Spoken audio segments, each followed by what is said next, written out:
ఇంతకుముందు అమీనుద్దీన్ చెప్పిండు 100% ఎవరికైనా జవాబుదారి అంటే టోటల్కి జవాబుదారి. 2009లో నాకు ఎమ్మెల్యే ఇచ్చి నన్ను అడగకుండానే నాతో మాట్లాడకుండానే మళ్ళీ నన్ను ఎంపీగా పోటీ చేయమంటే ఒక్క మాట కూడా ఆలోచించకుండా ఒక్కటి కూడా విమర్శ చేయకుండా నేను ఎంపీగా గెలుస్తానా ఓడతానా బేరీజ్ వేసుకోకుండా నేను ఎంపీగా పోటీ చేసి గౌరవప్రదమైనటువంటి ఓట్లు 3,80,000 ఓట్లు దక్కించుకొని ఆత్మస్థైర్యంతో నేను ముందుకు పోయినా.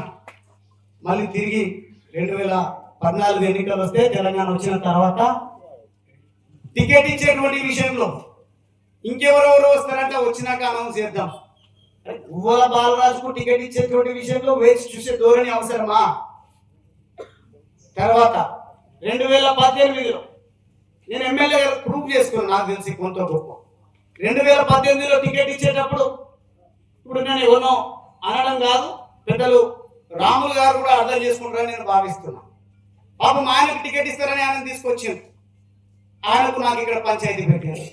గ్రూపుల్లో విడిపోతుంటే నాకున్న నైజంను బట్టి ఎట్లాగో వాళ్ళు సర్ది చెప్పే ప్రయత్నం చెయ్యరు కాబట్టి నా అంతటా నేనే నిలదొక్కుకోవాలంటే నేను ఎవరైనా కావాలని కుట్ర చేస్తే ధైర్యంగా చెప్పి డ్రామాలు చేయొద్దు, నేను ఇక్కడ శాసనసభ్యుని, నాకు తెలియకుండా మీరు గ్రూపులు పెట్టి టికెట్ మాకు వస్తుంది మీకోసం ఎవరికైనా రాని ప్రమాణ పూర్తిగా చెప్తా ఉన్నా వాళ్ళ కోసం చేద్దాం, కానీ ఇప్పుడు ఆ ప్రస్తావన తెంకండి అని చెప్తే అప్పుడు నేను అన్న మాటలను రికార్డు చేసుకొని అధిష్టానానికి వినిపిస్తే నీ కోపం తగ్గాలి,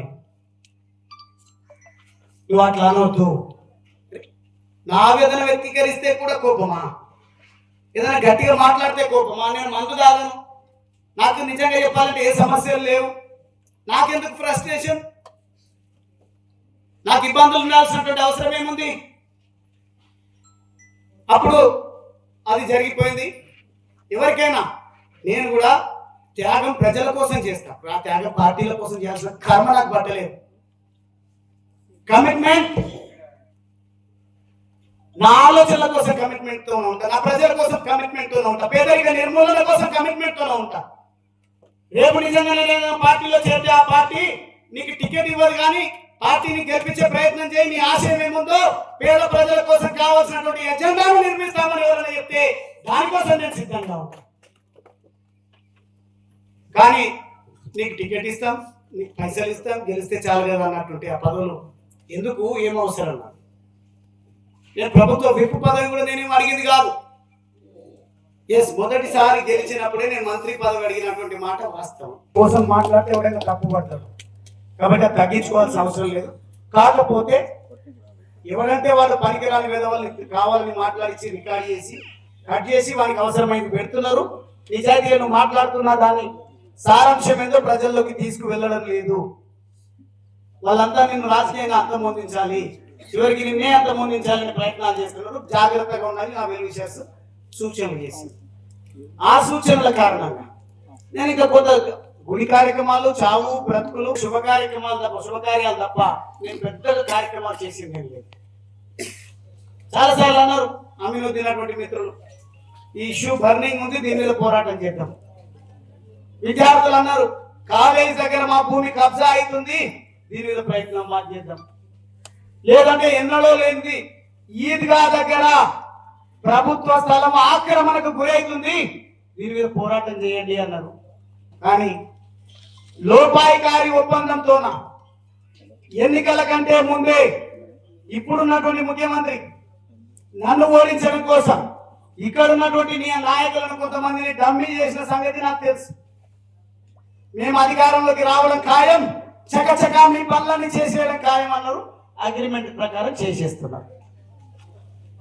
చెప్పాలి తమ్ముంటే వీటన్నిటికీ సమాధానం. కానీ గువ్వల బాగా వస్తున్నాడు అని, లేదంటే నేను కట్టిన గుడి, నేను విశ్వసించే నా ఆరాధ్య దైవం పెద్దమ్మ తల్లి కనకాల మైసమ్మ తల్లి జిన్కుంట దగ్గర ఉంది, నేను ప్రమాణం చేసి చెప్తా. కార్యక్రమాలు చేద్దామంటే ఇప్పుడు తొందరపడొద్దు మనము. అయినా నేను రాజకీయాల నుంచి వైదొలిగినా, నాకు పెద్దగా ఇంట్రెస్ట్ లేదు, నాకు మున్సిపల్ చైర్మన్ ఇవ్వలేదంటే సరే అప్పుడు ఏదో అయింది, ఒకరికి ఇచ్చేసినాం, కరుడు కట్టిన కార్యకర్త అనుకున్నాం, ముందు నుంచి ఉన్నోడికి ఇద్దామంటే అప్పుడు పోయి పలకపల్లోకి ఇస్తావా నువ్వు అన్నాడు. బయట వాళ్ళని తెచ్చి ఎంకరేజ్ చేస్తాడు, ఈయన నాన్ లోకల్ అని చెప్పేసి మాట్లాడే ప్రయత్నం వాళ్ళు చేసింది. సరే అట్లా అంటున్నారు కదా, ఇక్కడ వైశ్య సామాజిక వర్గానికి పెద్దగా అవకాశాలు ఎప్పుడు ఉండవు. నాకు తెలిసి నేనే ఎక్కువగా వైశ్య సామాజిక వర్గాన్ని రాజకీయంగా ప్రోత్సహించి సోదరిమణి అరుణా గారిని 11వ వార్డులో నిలబెడితే కుట్రవన్నీ ఓడగొట్టిండ్రు. అది ఎవరు ఓడగొట్టిండ్రో, లేకుంటే అప్పుడు చైర్మన్ అయినటువంటి ఆయన కుట్ర చేసినా నాకు తెలియదు, లోతుల్లోకి వెళ్ళను. ఆమె ఓడిపోయిన తర్వాత నేను ఎవరినైనా చైర్మన్ చేసే విచక్షణాధికారం నాకు ఉంది. కానీ ఒక మాట కూడా ఆలోచించకుండా రిజల్ట్ రాగానే నరసింహగౌడే చైర్మన్ అవుతాడు అని నేను చెప్పిన. ఇప్పుడు కూడా అప్పుడు ఆమెకి ఇచ్చిండ్రు, ఇప్పుడు మళ్ళీ ఆయనకి ఇస్తున్నాం. ఈయన చెప్పింది రాజ్యం అయిపోయింది, ఈయన చెప్పినట్టు ఇవాళ ఎందుకు అని పార్టీ రావడం పక్కనే కూర్చొని మాట్లాడతారు. చాటుపోయి విమర్శలేమో పనికి రాని అసమర్థ సత్తువలేని విమర్శలు చేసి న్యాయ నిర్ణేతలు, ఓటర్లు, ప్రజలు వాళ్ళు ఇచ్చినటువంటి తీర్పును మనము గౌరవించాలి. వారి ఆలోచన విధానాలను అవగతం చేసుకొని ముందుకు సాగాలనే ఆలోచనతోన గత 2 సంవత్సరాలుగా నేను ఎక్కడ భయపడకుండా ముందుకు పోతా ఉన్నా. కానీ రాష్ట్రంలో నెలకొని ఉన్నటువంటి పరిస్థితి, చర్చ, అవినీతి ఆరోపణలు ఒకరు చేస్తే నిరూపించడానికి ఇంకొకరు ప్రయత్నం చేస్తున్నారు. ఈ 2 పార్టీలను ఒకవేళ కాదని మేము రావాలని బీజేపీ కూడా ఒకవైపు ప్రయత్నం చేస్తుంది. ఎవరెన్ని ప్రయత్నాలు చేసినా అంతిమంగా ప్రజలకు ఏం మేలు చేకూరుతుందనే దాని విషయంలో నేనంటూ ఒక కొంత మేరకు స్పష్టతకు వచ్చినాను. ఇప్పుడున్నటువంటి పార్టీలో చాలా స్పష్టంగా చెప్తా ఉన్నా, నేను ఉన్నట్టయితే రాజకీయ భవిష్యత్తు ఏమందాకారం అవుతుంది అనేది నాకేం అనుమానం లేదు. నాకు మించినటువంటి నాయకుడు ఉన్నాడు అని మాత్రం నేనేం భావించట్లేదు. అది మరి ముఖ్యంగా మా వర్గాల నుంచి, దళిత వర్గాల నుంచి. ఇప్పుడు ఏదో ఒక చర్చ, పనికి రాని చర్చ పెడుతున్నారు. ఆర్ఎస్ ప్రవీణ్ కుమార్ వచ్చినట్ట ఇలా పోతున్నాడంట. ఆర్ఎస్ ప్రవీణ్ కుమార్ యాస్పిరేషన్ ఏంది? ఆర్ఎస్ ప్రవీణ్ కుమార్ అయితే కాగజ్ నగర్ కావాలని అక్కడ పని చేసుకుంటున్నాడు, లేదంటే పార్లమెంటుకు పోటీ చేసిండు. ఇక్కడ 20 సంవత్సరాల నుంచి తల్లి పిల్లల బంధం, అన్నాదమ్ముల బంధం, అచ్చంపేటే ఊపిరి శ్వాసగా ఉంటున్నటువంటి నన్ను కాదని ఆర్ఎస్ ప్రవీణ్ కుమార్ కు అవకాశం ఇస్తుందా బీఆర్ఎస్ పార్టీ? క్వశ్చన్ లేదు, ప్రశ్నే ఉత్పన్నం కాదు. ఉన్నటువంటి వాడు కుప్పల బాలరాజు అనే విశ్వాసాన్ని నేను అందరూ ప్రకటించాను. ఈరోజు ఇప్పటికిప్పుడు ఎన్నికలు వస్తే పోటీ ఏ పార్టీలకు ఉందో చెప్పగలుగుతారా? టిఆర్ఎస్ కాంగ్రెస్. ఇప్పుడు కాంగ్రెస్ టిఆర్ఎస్ కాదు, ఇప్పటికిప్పుడు ఎన్నికలు వస్తే పోటీ గెలుపు అంటే పోటీ టిఆర్ఎస్ కాంగ్రెస్ కే ఉంది. రెండిట్లలో ఏ పార్టీ గెలిచే అవకాశం? నాకు పదవే కావాలంటే, నాకు గెలిపే ముఖ్యమంటే టిఆర్ఎస్ లో ఉండడమే సేఫ్ కదా. కానీ నేను గెలవాలని నాకు లేదు, నా ప్రజలు గెలవాలి, పేదరికం నిర్మూలన జరగాలనేది మాత్రం నేను నా గుండెల లోతుల్లో నుంచి ఆశిస్తున్నది, భావిస్తాను. గెలిపించాల్సింది, గెలవాల్సింది పార్టీలు కాదు, అనుకట మనిషి, పార్టీలు కాదు, నాయకులు అని చెప్పిన నాయకుడు కేసీఆర్ గారు. పార్టీలు కాదు, నాయకులు కాదు, ప్రజలు గెలవాలని చెప్పారు. కానీ ఈరోజు ఫైట్ బిట్వీన్ అధికార పార్టీ, ప్రతిపక్ష పార్టీ అధికారంలోకి రావడం కోసం మాత్రమే జరుగుతున్నట్టుగా నాకు అర్థమవుతా ఉంది. మీరు దీన్ని ఏకీభవించినా ఏకీభవించకపోయినా గెలవాల్సింది ప్రజలు అన్నప్పుడు డెఫినెట్ గా ఈ తెలంగాణ రాష్ట్రం ఏర్పాటు కాకముందు నుంచి, భారతదేశానికి స్వాతంత్రం వచ్చినప్పటి నుంచి తెలంగాణ రాష్ట్రంలో మరి ముఖ్యంగా ఏమైనా అభివృద్ధి జరిగిందా అంటే అది బీఆర్ఎస్ పార్టీ హయాంలో జరిగింది. అదే అభివృద్ధిని కొనసాగించేటువంటి బాధ్యత కలిగిన ప్రభుత్వాలకు ఉంటాయి. ఆ బాధ్యతను మరిస్తే విమర్శించాల్సినటువంటి, ఎత్తి చూపాల్సినటువంటి బాధ్యత ప్రధాన ప్రతిపక్షానికి ఉంటుంది. అట్లానే ఈ రెండు పార్టీలను ఎత్తి చూపే ప్రయత్నం చేస్తున్నాడు అంటే ఈయన ఆలోచనలు బీజేపీ వైపు ఉన్నామని మీరు అనుభవించుకుంటే నేనేం చేయలేను. నా ఎసెన్స్ ఏంది, నా మాటల ఆంతర్యం ఏంది, నేనేం చెప్పదలుచుకున్నా అనే విషయాలను మీరు దయచేసి చేతులు జోడించి మిమ్మల్ని కోరుతా ఉన్నా. దయచేసి అంచనా వేసుకోండి, నేను ఏం చెప్తున్నానో అర్థం చేసుకోండి. ఎవరో సృష్టించినటువంటి, ఎవరో చర్చకు పెట్టినటువంటి అంశం పైన పదే పదే మాట్లాడడం కాదు నా ఆశయం. నిన్న పవర్ పాయింట్ ప్రెజెంటేషన్ జరిగింది తెలుసు కదా మనందరికీ. ఏ రోజైనా అచ్చంపేటకే పరిమితమై మాట్లాడదాం. అచ్చంపేటలో ఈద్గా దగ్గర ఉన్నటువంటి భూమి కబ్జాకు గురైందంటే ఏ రోజైనా బీఆర్ఎస్ పార్టీ మాట్లాడాలని కేంద్ర బీఆర్ఎస్ పార్టీ ఆఫీస్ నుంచి నాకు గాని మీకు గాని సమాచారం వచ్చిందా? ఒక డైరెక్షన్ ఇచ్చిందా?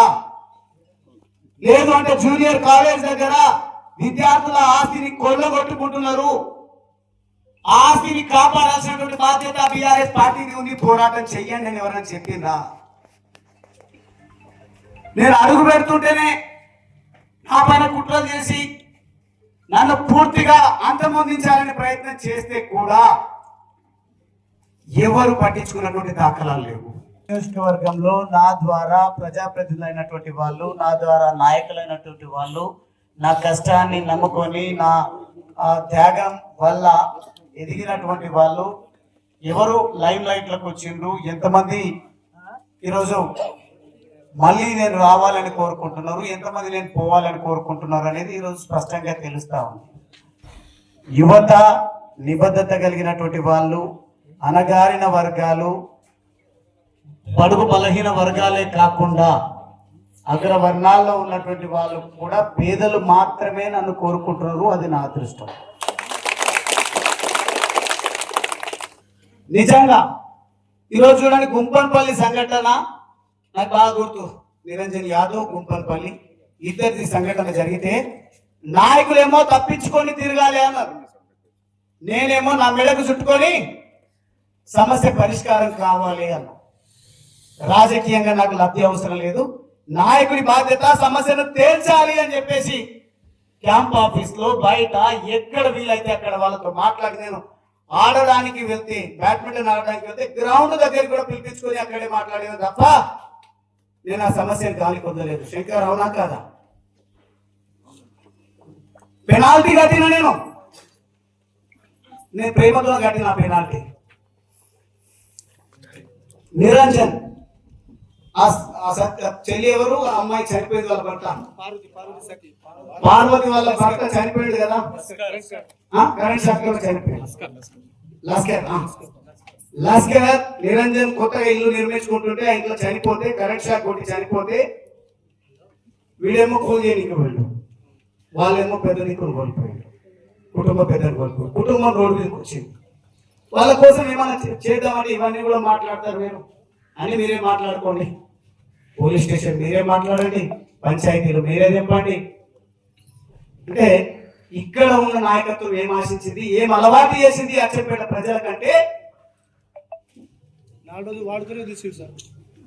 ఏం అలవాటు చేసింది అని అంటే వయా మీడియా మొత్తం ప్రోటోకాల్ సృష్టించింది. వారు ఎమ్మెల్యే ఉన్నని, మంత్రి ఉన్నని డమ్మీగా ఉండాలి. ఇది రిజర్వ్డ్ కాన్స్టిట్యున్సీ, మేము పరిష్కరించాలి, మేము నిర్ణయించాలి ఎవరు సర్పంచ్ కావాలన్నా, ఎవరు ఎంపీటీసీ, ఎవరు ఎంపీపీ కావాలన్నా మేము అడగాలి ఓట్లు. మీరు గెలుపొందాలి లేకుంటే ఓడిపోవాలి. కానీ ప్రజలతో తత్సంబంధాలను మెరుగుపరచుకోవడం ఉంటే మేమెందుకు ఇంకా రాజకీయాల్లో ఉన్నది అని మాట్లాడతాం. బాబాసాహెబ్ అంబేద్కర్ ఆశించింది అది కాదు, నేను కలలు కంటున్నది అది కాదు. కాబట్టి నేరుగా సమస్యలు విన్నా పరిష్కారమైన ఒక పంచాయతీ జరిగినప్పుడు, సమస్యను పరిష్కరించినప్పుడు 100% ఇరు పార్టీలో ఎవరిలో 100% తృప్తి పరచలేదు. కానీ తప్పించుకోలేదు. నేను సమస్యను విని అర్థం చేసుకొని పరిష్కరించే ప్రయత్నం చేసిన, గట్టిగా పని చేసినాం కదా. ఎక్కడైనా నేను ఏమైనా తప్పు చేసినట్టుంటే మీరే నాకు గల్లా పట్టండి. రాములు గారికి ఎంపీ ఇచ్చినప్పుడు ఆయన సత్యమని పనిచేసిందో లేదో కానీ నేను నా సత్యమని కాలుకు బల్పం కట్టుకొని ప్రచారం చేసి గెలిపించిన. ఎంపీ సరిపోదని మళ్ళీ ఇంకొకటి చెప్పుకుంటూ పోయింది కాబట్టి సరే మీ ఇష్టం అని చెప్పినాం, ఎవరికి ఇచ్చినా పర్వాలేదని చెప్పినాం. హరీష్ రావు గారు ఏదో కార్యక్రమానికి వస్తే మీటింగ్ పెట్టి ఎవరికి ఇచ్చినా పర్వాలేదన్నా ఒట్టేసి చెప్తున్నాను. మా నాన్న కూడా దయాస్ పైన ఉన్నాడు ఆ రోజు. డబుల్ బెడ్రూమ్ కోసమో దేనికోసమో వచ్చిన, హాస్పిటల్ ఓపెనింగ్ కోసం వచ్చిన. వస్తే ఎవరికైనా అవకాశం ఇవ్వండి అన్న, మీకు నా సమస్య చెప్తా ఉన్నా. ఇప్పటికి కూడా కొంతమంది అప్పుడు స్టేటస్ పెట్టుకున్నాను, నాకు ప్రాజెక్టు ముఖ్యమన్నా అని చెప్పినాను. ప్రాజెక్టు గురించి హుస్నాబాద్ కాన్స్టిట్యున్సీలో కేసీఆర్ గారు మేమంతా బస్సులో వెళ్ళినాం. అధికారంలోకి మొదటిసారి ఇచ్చిన వెంటనే పల్లె ప్రగతి కార్యక్రమాన్ని అక్కడే ప్రారంభించాం. ఆ రోజు కేసీఆర్ గారు నేను అడుగుతా ఉంటే, మనం 20 రోజులలోనే వస్తున్నాం, మొత్తం ఒక రౌండ్ కొడదాం, హెలికాప్టర్లో తిరుగుదాం, ఎక్కడ అవకాశాలు ఉన్నాయి చూద్దాం, ఫారెస్ట్ ఎంత ఉందో చూద్దాం, అధికారులకు ఆదేశాలు ఇద్దాం, తర్వాత ప్రాజెక్టును మనం ఫౌండేషన్ ఇద్దాం, ప్రతి సెంటు గుంటాకు సాగునీరు ఇద్దామని అంటే ఓపికతో ఉండి వాట్కోస్ అనే సంస్థకు సర్వేకి ఆదేశిస్తే ఒక నాకు తెలిసి ఒక క్లర్క్ ఒక పిఏ కూడా తిరగకపోవచ్చు సెక్షన్ల వరకు. ఇరిగేషన్ ప్రాజెక్టు విషయంలో ప్రతిరోజు నేను తిరగడం జరిగింది.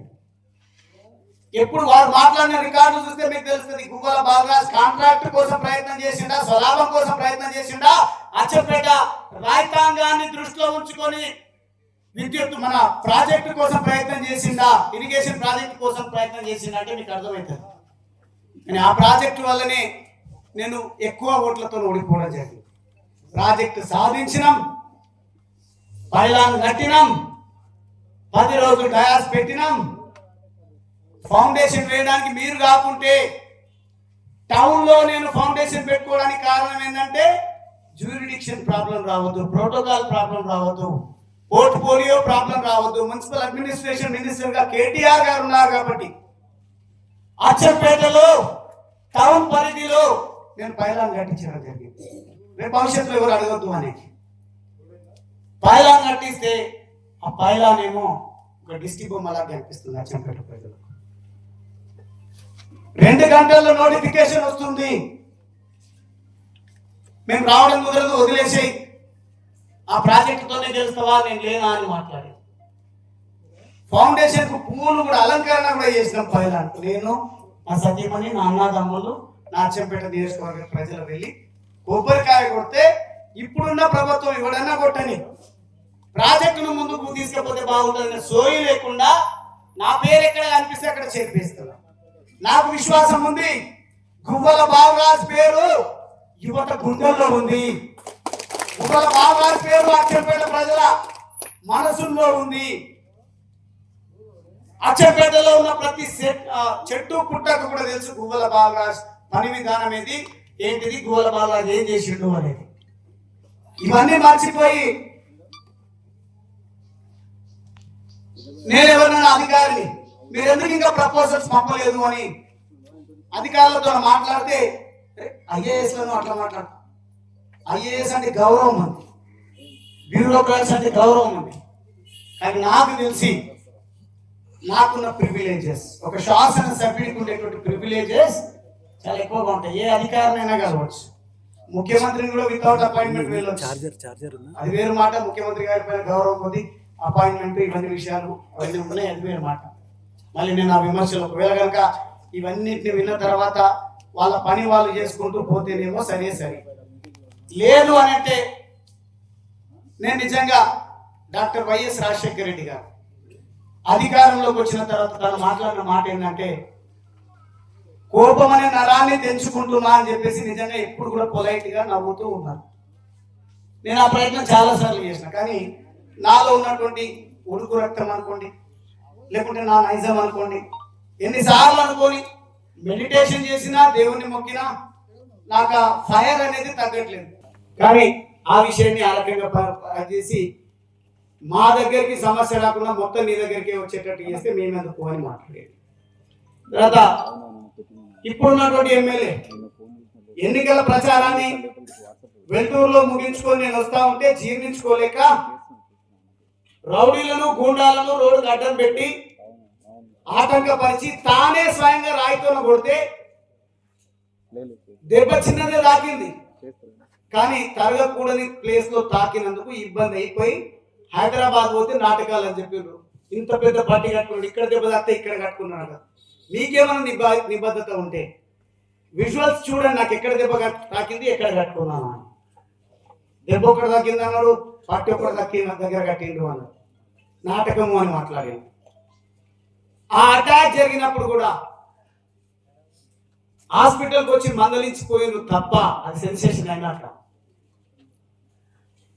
కానీ ఈ రకమైనటువంటి దాడులకు కారణాలు ఏందని అధికార పార్టీ ఆలోచించలేదు. అప్పుడు మా పార్టీ ప్రతిపక్ష పార్టీ ఎందుకు ఇట్లా జరుగుతుంది, ఇదే పరిస్థితి అని ఆలోచించలేదు. ఎవరి మానవ వీడు పోతే ఇంకొకటి వస్తారు. ఎప్పుడైతే గువ్వల బాలరాజు పోగానే ఇంకొకరి దిగుమతి చేసుకుంటామని వేదిక సిద్ధం చేసే ప్రయత్నాలు చేస్తా ఉన్నారు. అదే చేస్తారు తప్ప ఒక నిబద్ధత కలిగినని ధైర్యం ఇచ్చి ముందుకు నడపాలనే ఆలోచన ఎవరికి కూడా లేదు. అదేవిధంగా ముషీరాబాద్ ఎన్నికల సందర్భంగా పోయి పనిచేసి మా శక్తి మేరకు మేము కొంత కష్టపడి పనిచేసినాం. ఓటమి పాలైంది. ఓటమి పాలైన తర్వాత అక్కడ మీ లీడర్లతోనా మీతో ఎట్లయితే బంధం ఏర్పడదో 4-2 నెలలు జరిగితే ఏర్పాటైతే ఓటమి పైన విశ్లేషించుకుందాము, కొంచెం వాళ్ళకి తృప్తి ఉంటుంది అని చెప్తే ఒకసారి కూడా దాన్ని సమీక్ష జరపలేదు. అట్లా ముషీరాబాద్ హుజురాబాద్ జరగలేదు. ఇంకా గెలుపు అయితేనేమో పొంగిపోయిండ్రు, ఓటమి అయితేనేమో సమీక్షించుకునే పరిస్థితి ఉండదు. తర్వాత ఫామ్ హౌస్ కేసు మీకు తెలియదు కాదు. ఫామ్ హౌస్ కేసు జరిగిన తర్వాత 100 కోట్లకు అమ్ముడు పోయిందని గువ్వల బాగా అమ్ముడు పోయిండు అని అంటే పోస్టర్లు వేస్తే ఇది తప్పు అని ఖండించినోడు ఎవరు లేడు. నేను నా ప్రాణం పోయినా పర్వాలేదు, అడుక్కు తిన్నా పర్వాలేదు, అమ్ముడు మాత్రం పోను నా నైజమని కాదు. అక్కడికి వెళ్ళి ఆ ఆపరేషన్ గురించి, రివర్స్ ఆపరేషన్ గురించి అవన్నీ నేను మాట్లాడదలుచుకొని తర్వాత మాట్లాడతా. అది పార్టీకి తెలుసు, అదేవిధంగా కోర్టుకు తెలుసు. ఆ కోర్టులో ఉన్న వ్యవహారం గురించి నేను పెద్దగా మాట్లాడదలుచుకోలేదు. ఆ సంఘటనలో నేను నికార్సైనటువంటి నాయకుడిని కాబట్టి నీ పైన విశ్వాసం ఉంచుతున్న బాలరాజ్, నువ్వే స్వయంగా నీ కారులోనే వెళ్ళి ఎమ్మెల్యేలు ఎవరు అమ్మడం వరకే సిద్ధంగా ఉన్నారు, ఎవరు కొనడానికి సిద్ధంగా ఉన్నారు, నీకు సంబంధం లేదు, మేము నీ ఎంబడి కొంతమందిని ఇచ్చి పంపిస్తాం, మీరు నీ కారులోనే సొంతంగా తీసుకొని పోయి అక్కడ పోయి రమ్మంటే పోయినాం, వచ్చినాం. ఆ పోయినటువంటి సందర్భంలో ఒక పెద్ద మనిషి పేరు అక్కడ ప్రస్తావనకు వస్తే ఆ పెద్ద మనిషి ఎవరో కూడా నాకు తెలియదు. కానీ అది పెద్ద కేసు అయ్యింది. కేసు అయిన తర్వాత నాకు ఒక 30, 40, 50 వేల ఫోన్ కాల్స్, థ్రెటనింగ్ కాల్స్ వచ్చినాయి. కత్తి పట్టుకొని వీడియో కాల్ చూపించి చంపేస్తాము నిన్ను, ఈ విషయంలో కనుక అప్రమత్తంగా జాగ్రత్తగా ఉండకపోతే అని చెప్పేసి రకరకాల వాళ్ళు మాట్లాడింది. అది కాంగ్రెస్ సంబంధించిన కార్యకర్త అంటారు, బీజేపీకి సంబంధించిన కార్యకర్త అంటారు, ఎవడు ఏ కార్యకర్తనో తెలియదు. కానీ ఆటంకవాదులైతే నన్ను అంతమొందించాలని కుట్ర సందులో సడేమియా అన్నట్టుగా ఆ సందర్భాన్ని చూసుకొని నన్ను అంతమొందించే ప్రయత్నం చేసిండ్రు అని మొర్రో అని మొత్తుకున్నా నీకేం పర్వాలేదని చెప్పలేదు. అప్పుడు మాత్రం విప్పుగా ఉన్నా. కొంత ఒక బుల్లెట్ ప్రూఫ్ కార్ ఇచ్చిండ్రు, ప్రోటోకాల్ వెహికల్ ఇచ్చిండ్రు, ఎస్కాట్ ఇచ్చిండ్రు, అన్నీ ఉన్నా దాడి జరిగితే పట్టించుకున్నటువంటి పరిస్థితి లేదు. కానీ నేను ఆలోచిస్తున్నది మాత్రం గెలవాల్సింది నాయకులు, పార్టీలు కాదు, గెలవాల్సింది కేసీఆర్ గారు చెప్పినట్టుగా ప్రజలు. పేదరికం జరగాల్సింది పేదరిక నిర్మూలన. వీటిపైన నేను దృష్టి సారించి ముందుకు పోతా. లోకల్ బాడీ ఎన్నికల్లో అన్ని పార్టీలు ఏకమైన మీ అందరి సహకారంతో మున్సిపాలిటీలో చరిత్ర సృష్టించిన మనం అన్ని పార్టీలు ఏకమైన మన కుట్రదారులు కూడా మన పంచాలనే ఉండి అక్కడ వాళ్ళకు వత్తాసు పలుకుతూ రూపాయి ఒప్పందంతో ఓడించాలనే ప్రయత్నం చేసినా 20కి 20 గెలిపించినటువంటి చరిత్ర నాకుంది. అది మీ చరిత్ర, అది మీ ఉండడం వల్ల. ఎమ్మెల్యే కాకముందే హరీష్ రావు గారే మనం దాదాపుగా 40% ప్రజాప్రతినిధులను గెలిపిస్తే అంగిరేకుల శేఖరయ్య ఫంక్షన్ హాల్లో హరీష్ రావు గారే వచ్చి మనం గెలుపొందించినటువంటి ప్రజాప్రతినిధులను సన్మానించి ఇది గ్యారంటీగా గెలవబోతుంది ఈ స్థానం అని చెప్పిపోయిండు హరీష్ రావు గారు. మళ్ళీ చెప్తున్నా, ఇక్కడ ఒకవేళ వాళ్ళు ప్రత్యేకమైన దృష్టి సారించి లోకల్ బాడీ ఎన్నికల్లో గెలిపించాల్సినటువంటి నిబద్ధత, నికార్సు, ప్రజాసేవను లక్ష్యం ఉన్నటువంటి యువకులు ఒకవేళ నిలబడ్డ చోట వాళ్ళకు వ్యతిరేకంగా పోటీ చేసి ఇతరులను పోటీ చేయించి ఓడించే ప్రయత్నం చేస్తే పూర్తి స్థాయి దృష్టి కేంద్రీకరించి ప్రజలకు నిజమైనటువంటి సేవకుడు ఎవరో ఆలోచన చేసి ఎవరి కాళ్ళైనా మొక్కి ఓటు దగ్గరికి నేను నన్ను నమ్ముకున్నటువంటి వాళ్ళు, నన్ను బలపరచాల్సినటువంటి వాళ్ళు అనుకున్నటువంటి వాళ్ళందరూ కలిసి గడప గడప తిరుగుతాం. స్థానిక సంస్థలలో నిజమైనటువంటి యువతకు నిజమైనటువంటి నిబద్ధత కలిగినటువంటి వయసుతో సంబంధం లేదు, సేవాభావం ఉన్నటువంటి వాళ్ళను గెలిపించడం కోసం 100% నేను ఒళ్ళొంచి పని చేస్తానని ఈ సందర్భంగా నేను మాట్లాడుతున్నాను. ఇన్ని చెప్పిన తర్వాత మీ నిర్ణయం మాకు నచ్చలేదు అని అనుకుంటే మీకు చేతులు జోడించి వినమ్రంగా కోరుతా ఉన్నా. నా పంతా మాత్రం పేదరిక నిర్మూలన విషయంలో, లేదంటే ప్రభుత్వ ఫలాలు చివరి వ్యక్తి వరకు అందే విషయంలో నేను వీడనాడేది లేదు. అదే పంతాలో ప్రయత్నం చేస్తా. అధికార పార్టీని, ప్రతిపక్ష పార్టీని, ఇప్పుడు ప్రతిపక్ష పార్టీ కాంగ్రెస్ ఉంది, ప్రతిపక్ష పార్టీ బీజేపీ ఉంది. ఇక్కడ కేంద్రంలో ప్రతిపక్ష పార్టీ కాంగ్రెస్ ఉంది, అధికార పార్టీ బీజేపీ ఉంది.